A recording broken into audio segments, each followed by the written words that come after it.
Hello there, very good evening and welcome to your Primetime News Bulletin. I'm Shane Silva. And I'm Arundhati Mudanayaka. Protesters in Turkey remain defiant following another night of clashes with police. The News First International desk will have more details of the story. And Australia and New Zealand are battling it out in the ICC Champions Trophy. Details coming up on Sports First. But before that, here's a look at tonight's headlines. Met Department warns of rough seas and gale force winds and requests people to refrain from setting out to sea. Gale force winds batter houses and property in many areas.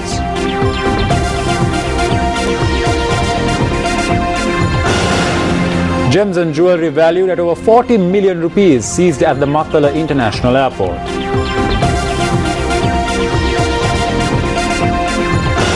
And Minister of Investment Promotion says that the government has not granted permission for a casino project. The Met Department is forecasting severe weather conditions in the coming 36 hours. For more details, let's now cross over to Nadeem Majid at our News First newsroom. Thank you very much, Shane. Well, the Met Department is forecasting wind tracking speeds of up to 70 kilometers per hour in the southwestern coastal areas, that is from Mannar to Port Vale via Colombo and Galle. If you just take a look at this satellite image here, you can actually see those southwesterlies, the strong southwesterlies coming towards Sri Lanka. We'll just get a zoom in on this. We can see the strong southwesterly winds coming towards Sri Lanka. We can see that approach.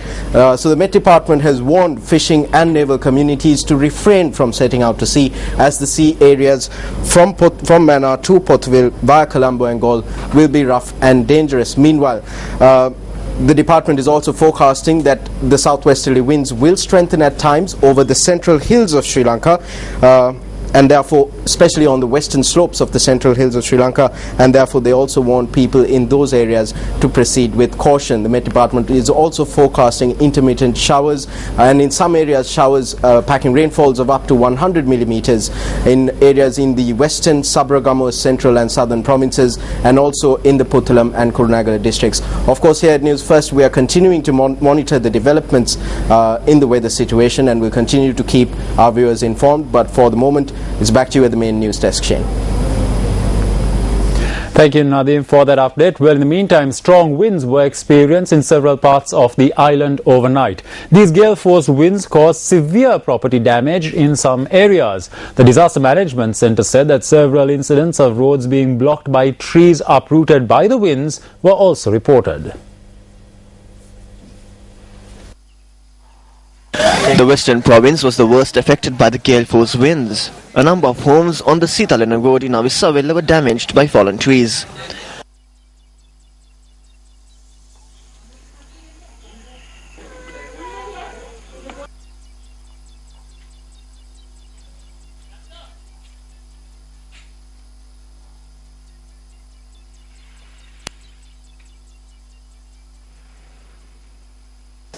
The power supply to the area was disrupted when trees fell onto power lines. Meanwhile, about 10 homes in the lower Boomiria area in Kadrela were also damaged by the winds.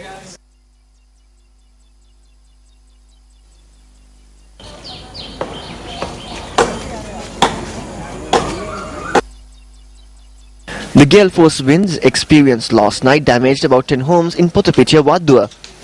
A house was destroyed last afternoon in the Pahalagama area in Onagama, Polonnarua, when a tree uprooted by strong winds fell on it.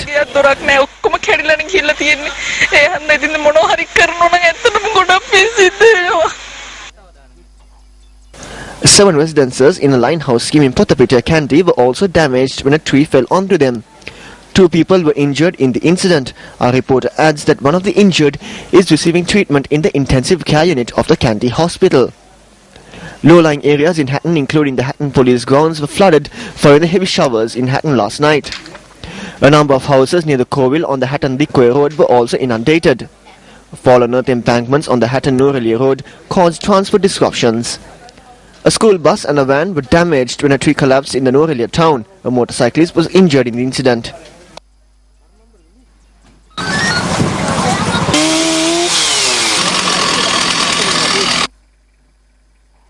Furthermore, the spill gates of a number of reservoirs in the Central Hills have been opened owing to the heavy showers. Our reporter says that 3 spill gates of the Mausikele reservoir have been opened since last night. The Kausalvi reservoir too has reached spill level. Norelia District Secretary DPG Kumar Wasivi warns those living in close proximity to reservoirs where spill gates have been opened to exercise caution. Meanwhile, fishermen in certain areas had taken safety measures last night following a warning from the Department of Meteorology that severe winds could be experienced in the southwestern sea areas of the island.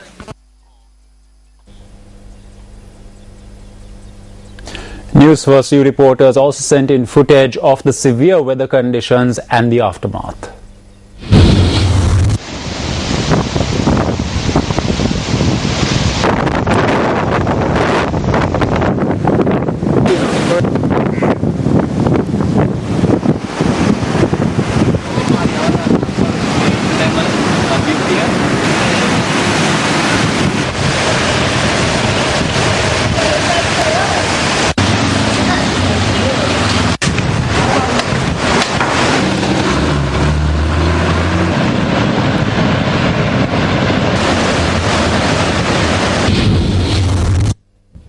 The fishing community says that a productive program must be introduced in the future to ensure the safety of lives. They point out that if such a program is introduced, they will be able to save themselves from natural disasters that could occur in the future.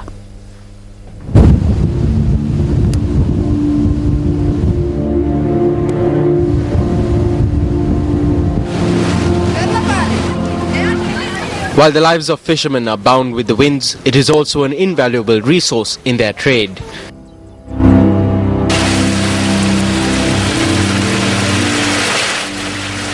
Gale force winds of 80 kilometers per hour that struck late on Friday night claimed the lives of many fishermen, leaving behind nothing but the hurt and despair of their dependents. The bodies of most of those who died in this tragedy have been returned to the earth.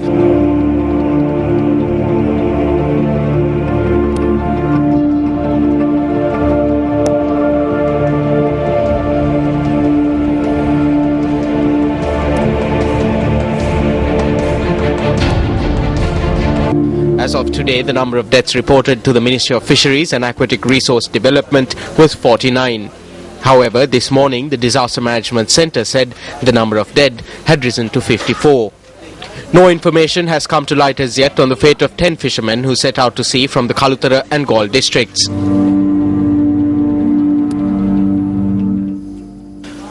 While no information has come to light as yet regarding the fate of Robinson Dias, who set out to sea from Negombo, his comrades searched the beaches this morning as well, looking for any sign of him.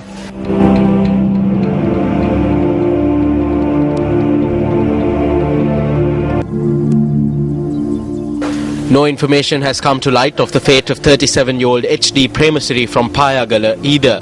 His wife and children are clinging to the last vestiges of hope that their husband and father may return home.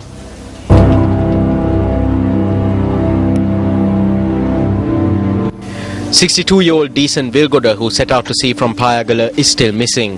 There are no words to describe the sorrow of his family, who include persons with disabilities, on losing their sole breadwinner.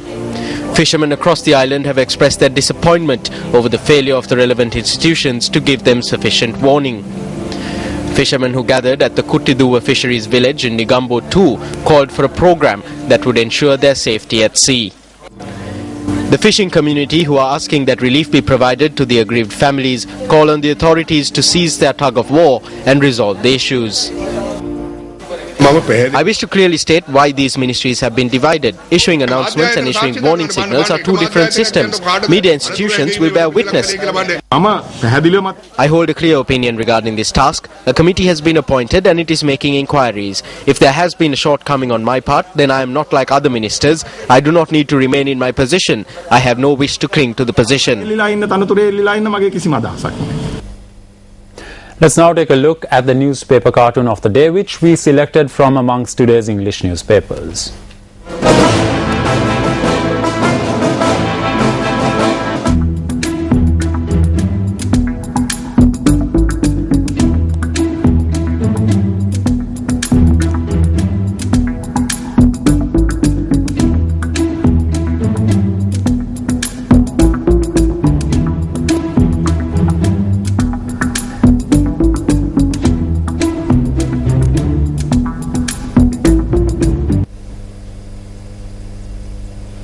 Parliamentarian Sajinwas Kunwardana states that he is disappointed by the incident Ranil Wickremesinghe had to face in Balapitiya yesterday.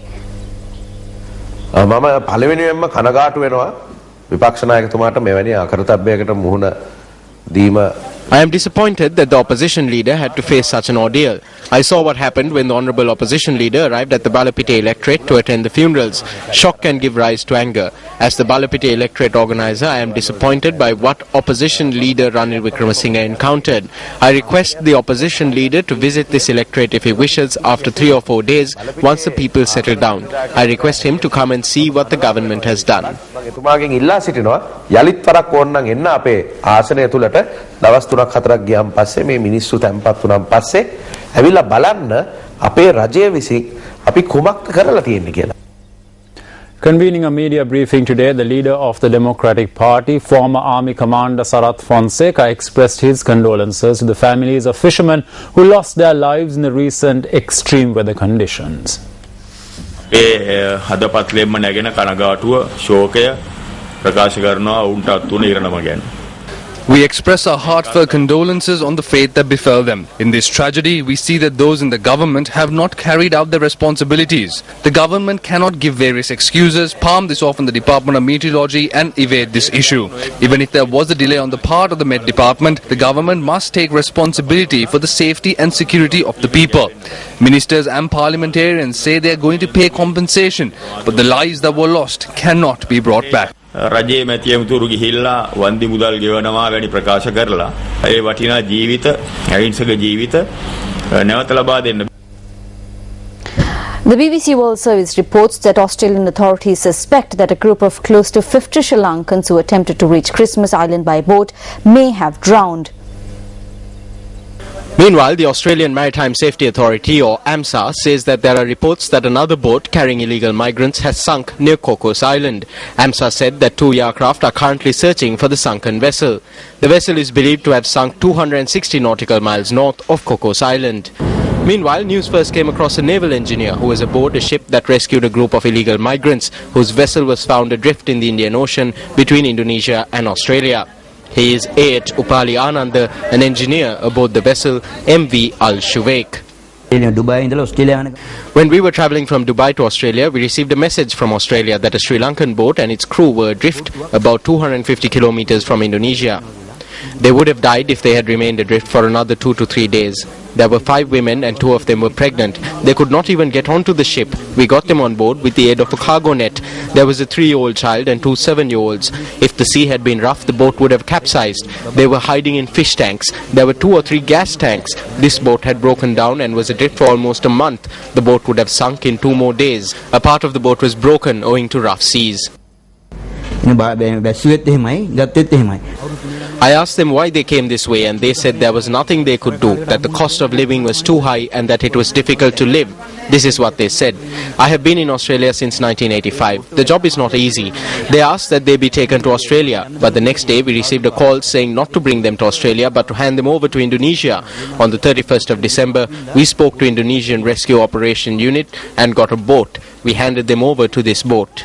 අරගෙන ඉවරලා ඔස්ට්‍රේලියාවට ගේන්නේ කියලා තමයි කිව්වේ. නමුත් ඔස්ට්‍රේලියාවට පහුවෙන්දා කිව්වා ගේන්නේ පා ඔස්ට්‍රේලියාවට ඉන්දුනීසියාවට බාර දෙන්න කියලා. ඒ පාර දෙසැම්බර් 31 වෙනිදා උදේ ඉන්දුනීසියාවට රෙස්කියු ඉන්දුනීසියා ගවර්න්මන්ට්ට කතා කරලා ඉවරලා ඒ රෙස්කියු බෝට් එකක් ආවා. ඒ රෙස්කියු බෝට් එකට බාර දුන්නා අපි. Well, you can view the entire footage of the rescue by logging on to our website www.newsfirst.lk. You can also post a comment on our Facebook page and watch us on YouTube.